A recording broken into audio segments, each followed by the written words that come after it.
ഈ സെക്ഷനിൽ ബൈസ് variance errors എന്താണെന്നാണ് നോക്കുന്നത്. അതായത് നമുക്ക് എറേഴ്സ് രണ്ട് രീതിയിലുള്ള എറേഴ്സുകൾ ഉണ്ടെന്ന് വിചാരിക്കുക. അതായത് റെഡ്യൂസിബിൾ എറേഴ്സ്, റെഡ്യൂസ് ചെയ്യാൻ പറ്റുന്ന എറേഴ്സും ഇറെഡ്യൂസിബിൾ ആയിട്ടുള്ള എറേഴ്സും. ഈ ബയസ് വേരിയൻസ് എന്ന എറേഴ്സ് എന്ന് പറയുന്നത് ഇറെഡ്യൂസിബിൾ എറേഴ്സാണ്. നമുക്കത് എന്താണെന്ന് നോക്കാം. നമ്മൾ പറഞ്ഞ പോലെ തന്നെ റെഡ്യൂസിബിൾ ആയിട്ടുള്ള എററുകളുണ്ട്, ഇറെഡ്യൂസിബിൾ ആയിട്ടുള്ള എററുകളുണ്ട്. ഇറെഡ്യൂസിബിൾ ആയിട്ടുള്ള എററുകൾ എന്ന് വെച്ച് കഴിഞ്ഞാൽ നമുക്കത് വേറെ മോഡലുകൾ വെച്ചാലും നമുക്കത് റെഡ്യൂസ് ചെയ്യാൻ പറ്റില്ല. അങ്ങനെയാണ് ഈ റെഡ്യൂസിബിൾ എറേഴ്സ് എന്ന് പറയുന്നത്. റെഡ്യൂസിബിൾ എറേഴ്സ് എന്ന് വെച്ച് കഴിഞ്ഞാൽ നമുക്ക് ആ ഒരു പിന്നെയും അതിനെ ബ്രേക്ക് ചെയ്തിട്ട് നമുക്കതിൻ്റെ ബയസും വേരിയൻസും ഒക്കെ വെച്ചിട്ട് നമുക്കൊരു അത് തന്നെ നമുക്ക് മാറ്റങ്ങൾ വരുത്തി നമുക്കൊരു ഒരു അണ്ടർ ഫിറ്റിങ്ങോ ഓവർ ഫിറ്റിങ്ങോ ആയിട്ടുള്ള ഒരു മോഡലാക്കി മാറ്റാൻ പറ്റുന്നതിനെയാണ് ഈ റെഡ്യൂസിബിൾ എറേഴ്സ് എന്ന് പറയുന്നത്.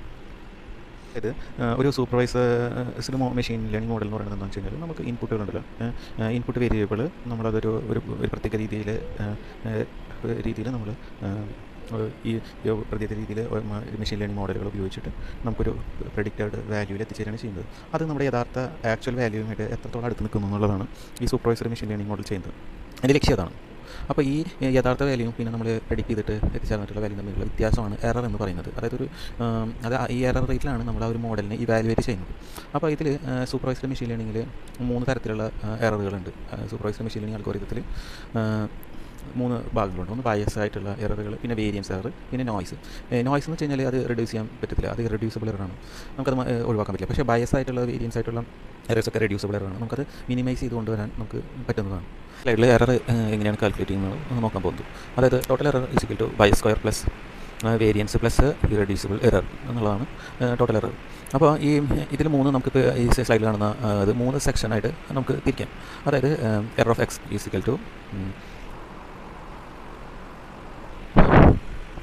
expected f of x minus f of x whole square plus expected quantity of f of x minus expected f of x whole square plus sigma square of epsilon എന്നുള്ളതാണ്. ഇങ്ങനെയാണ് തിരിച്ചു വെച്ചിരിക്കുന്നത്. അതായത് നമ്മളിപ്പോൾ ഈ model ഇപ്പോൾ എത്ര മികച്ച മോഡലായാലും നമ്മുടെ ഡാറ്റയ്ക്ക് ഒരു നിശ്ചിത അളവിലുള്ള നോയ്സ് റിമൂവ് ചെയ്യാൻ പറ്റും. ബാക്കിയുള്ള ഈ എറർ റേറ്റ് നമുക്ക് കുറച്ച് കൊണ്ടുവരാനാണ് സാധിക്കുന്നത്. ഈ സെക്ഷനിൽ ഈ സ്ലൈഡിൽ നമ്മൾ ബയസ് വേരിയൻസ് ട്രേഡ് ഓഫ് ആണ്. ഇതൊരു നമ്മുടെ സൂപ്പർവൈസ്ഡ് മെഷീൻ ലേണിംഗിൽ ഒരു പെർട്ടിക്കുലർ പ്രോപ്പർട്ടിയാണ്.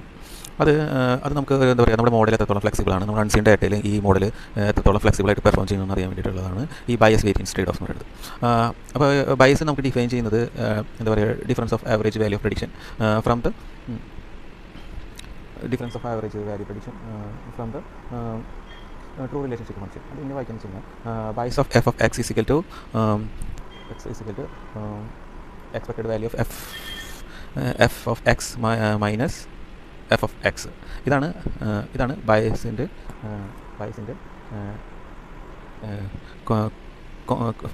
f of x എന്ന് പറയുന്നത്.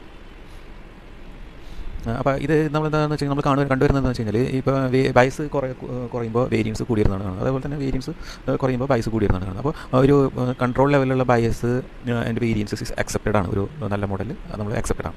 ഈ സ്ലൈഡിൽ നമ്മൾ ബയസ് എന്താണെന്ന് നോക്കുന്നത്. ബയസ് എന്താണെന്ന് വെച്ച് കഴിഞ്ഞാൽ നമ്മളൊരു എവറേജ് നോക്കുകയാണ്.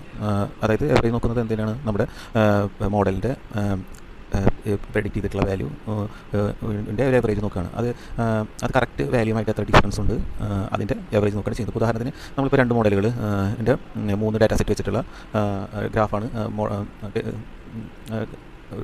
കാണിച്ചിരിക്കുന്നത് മുകളിൽ റൈറ്റ് സൈഡിൽ. അപ്പോൾ അതിൽ നമ്മൾ ആദ്യം തന്നെ ഒരു ലൈൻ, 2 ലൈൻ, 3 ലൈൻ എന്നുള്ളത് കാണാം. അത് ഓരോ ഡാറ്റ സെറ്റിലും ഓരോ ഡിഫറൻസ് ഡാറ്റ സെറ്റിൽ ഉപയോഗിച്ചിട്ടുള്ള റേറ്റാണ്, ഈ ഡിഫറൻസ് ആണ്. എന്നിട്ട് അതിൻ്റെ 3ൻ്റെയും കൂടിയിട്ടുള്ള ആവറേജ് കണ്ടിട്ടുള്ളതാണ് ഇതിൻ്റെ ഈ ബയസ് എന്ന് പറയുന്നത്. ഇപ്പോൾ നമ്മളിപ്പോൾ മറ്റേതെന്ന് വെച്ച് കഴിഞ്ഞാൽ ലീനിയർ ആയിരുന്നു. രണ്ടാമത്തെ മോഡലിൽ നോക്കി കഴിഞ്ഞാൽ അതും ഇതുപോലെ തന്നെ 3 സെറ്റിലുള്ള ഡിഫറൻ്റ് ആയിട്ടുള്ള റിസൾട്ടിൻ്റെ ഡിഫറൻസ്, പ്രെഡിക്റ്റഡ് വാല്യൂ, എന്താ പറയുക, റിസീവ്ഡ് വാല്യൂ തമ്മിലുള്ള ഡിഫറൻസിൻ്റെ ആവറേജാണ് കണ്ടിട്ടുള്ളത്. അപ്പോൾ നമുക്ക് ഇതിൽ നിന്ന് നമുക്ക് എന്താ മനസ്സിലാക്കുന്നത് വെച്ച് കഴിഞ്ഞാൽ, നമുക്കിപ്പോൾ ഈ എറർ റേറ്റ് കുറഞ്ഞു വന്നാലേ നമുക്ക് ഒരു എന്താ പറയുക പ്രൊഡക്ഷൻ ലൈനിലോട്ട് ഈ മോഡൽ നമുക്ക് അഡ്വാൻസ് ചെയ്യാൻ പറ്റത്തുള്ളൂ. ഈ മോഡലിലൂടെ നമുക്ക് അഡ്വാൻസ് ചെയ്യാൻ പറ്റുള്ളൂ. അല്ലാതെ ഇപ്പോൾ തന്നെ നമ്മൾ ഈ ഒരു സ്റ്റേജിൽ തന്നെ നമുക്ക് ഈ എറർ റേറ്റ്, അതായത് ഈ ബയസ് റേറ്റ് ഭയങ്കരമായിട്ട് കൂടി നിൽക്കുകയാണെങ്കിൽ നമുക്ക് ഒരിക്കലും അത് പ്രൊഡക്ഷൻ സ്റ്റേജിലേക്ക് കൊണ്ടുപോകാൻ പറ്റത്തില്ല. അപ്പോൾ ഇതിൻ്റെ ബൈസ് റേറ്റ് കൂടുതലാണെന്ന് വെച്ച് കഴിഞ്ഞാൽ നമ്മൾ ഇതിൻ്റെ മോഡലിന് ആ ഡേറ്റയിലുള്ള അറ്റൻഷൻ അത്രയും കുറഞ്ഞിട്ടുള്ള വളരെ സിമ്പിളായിട്ടുള്ളൊരു മോഡലാണെന്നാണ് നമുക്കതിൽ നിന്ന് മനസ്സിലാക്കാൻ പറ്റുന്നത്. വേരിയൻസ് എന്താണെന്ന് വെച്ച് കഴിഞ്ഞാൽ നമുക്കൊരു നമ്മുടെ മോഡൽ പ്രഡിക്ഷനിൽ നമ്മുടെ വേരിയൻസിൻ്റെ വേരിയബിലിറ്റീസ് എത്രത്തോളം ഉണ്ടെന്ന് മനസ്സിലാക്കാനുള്ള വാല്യൂ ആണ് നമുക്ക് വേരിയൻസ് എന്ന് പറയുന്നത്. ഇപ്പോൾ അതിൻ്റെ ഒരു ഫോർമുല ഇവിടെ എഴുതിയിട്ടുണ്ട്. നമുക്ക് ഇതിൽ 2 ഗ്രാഫാണ് നമ്മൾ ഇതിൽ പ്രധാനമായിട്ട് നോക്കുന്നത്. ഇടതുവശത്തുള്ള 2 ഗ്രാഫുകൾ. അതിൽ നമ്മൾ ആ മോഡൽ ട്രെയിനിങ് ഡേറ്റയിൽ നല്ല പെർഫെക്റ്റ് ആയിട്ട് ഉള്ളൊരു മോഡലാണ്. പക്ഷേ അതേ സമയത്ത് നമ്മൾ ടെസ്റ്റിംഗ് ഡേറ്റ നോക്കി ആ ഒരു ഓരോ ബ്ലൂ ഡോട്ടും ആ റെഡ് ലൈനിൽ നിന്ന് എത്രത്തോളം വ്യത്യാസത്തിലാണ് എടുക്കുന്നത്. അതിനാണ് ഈ വേരിയൻസ് പറയുന്നത്. അപ്പോൾ ഇതിലിപ്പോൾ ട്രെയിൻ ഡേറ്റയിൽ നന്നായിട്ട് പെർഫോം ചെയ്തിട്ട് മോഡൽ ടെസ്റ്റിംഗ് ഡേറ്റയിൽ അത് പെർഫോം ചെയ്യുന്നില്ല എന്നാണ്. അപ്പോൾ അത് വേരിയൻസ് ഭയങ്കര ഹൈ ആണെന്നാണ് കാണിക്കുന്നത്. റൈറ്റ് സൈഡിലുള്ളത് പല ഡേറ്റ സെറ്റുകളിലുള്ള ഓരോ മോഡലും പല ഡേറ്റ സെറ്റുള്ള വേരിയൻസിൻ്റെ ഡിഫറൻസ് കാണിക്കാൻ വേണ്ടിയിട്ടാണ് കാണിക്കുന്നത്. അപ്പോൾ ഈ മൊത്തത്തിൽ ഒരു മോഡൽ എടുത്തിട്ട് ഈ വേരിയൻസ് മൂന്ന് ഡാറ്റ സെറ്റാണ് ഈ വേരിയൻസ് ഡിഫറൻസുകളെന്ന് വെച്ച് കഴിഞ്ഞാൽ ആ 3 ഡാറ്റ സെറ്റിൻ്റെ വേരിയൻസ് ഡിഫറൻസിൻ്റെ അവറേജ് കാണുന്നതാണ് വേരിയൻസിൻ്റെ അവറേജ് എന്ന് പറയുന്നത്. ഈ സ്ലൈഡാണ് ഒരു ഉദാഹരണം കാണിക്കാൻ വേണ്ടിയിട്ടാണ്. അതായത് ഇപ്പോൾ ഇതിലുള്ള വേരിയബിൾസ് നോക്കി ഏത് രീതിയിലാണ് നോക്കി ഇതിൻ്റെയൊക്കെ വേരിയബിൾസ്. പക്ഷേ ഇതിൻ്റെയൊക്കെ ഈ വേരിയബിൾസിൻ്റെ സ്പ്രെഡ് പല രീതിയിലാണെങ്കിലും ഇതിൻ്റെ മീനും വേരിയൻസും കോറിലേഷൻ റിഗ്രഷൻ ഒക്കെ ആണ് നമ്മൾ ഇതിൻ്റെ പ്രോപ്പർട്ടീസ് നോക്കുന്നതായിരിക്കും. പക്ഷേ ഇതൊക്കെ സെയിം ആണ്. ഈ പ്രോപ്പർട്ടീസ് ഒക്കെ സെയിം ആണ്. ഈ നാലെണ്ണത്തിൽ ഈ പ്രോപ്പർട്ടീസ് ഒക്കെ സെയിം ആണ്. അത് വിചാരിച്ചിട്ട് നമുക്ക് ഇതിൻ്റെ വേരിയബിൾ സ്പ്രെഡ് നമുക്ക് പ്രെഡിക്റ്റ് ചെയ്യാൻ പറ്റില്ല. ഈ സൈഡ് നമ്മൾ നോക്കുന്നത് കുറഞ്ഞും കൂടിയതായിട്ടുള്ള വേരിയൻസ് അനുസരിച്ചിട്ടുള്ള അൽഗോരിതംസ് ആണ് നമ്മൾ ഇതിൽ പറയാൻ പോകുന്നത്. അപ്പോൾ ലോ വേരിയൻസ് വെച്ച് കഴിഞ്ഞാൽ അത് സജസ്റ്റ് ചെയ്യുന്നത് വെച്ച് കഴിഞ്ഞാൽ ചെറിയ ലോ വേരിയൻസ് ആണെങ്കിൽ നമുക്ക് ചെറിയ ചേഞ്ചസോട് തന്നെ നമുക്കൊരു എസ്റ്റിമേറ്റഡ് ടാർഗറ്റ് ഫംഗ്ഷനിലേക്ക് നമുക്ക് എത്താൻ പറ്റും.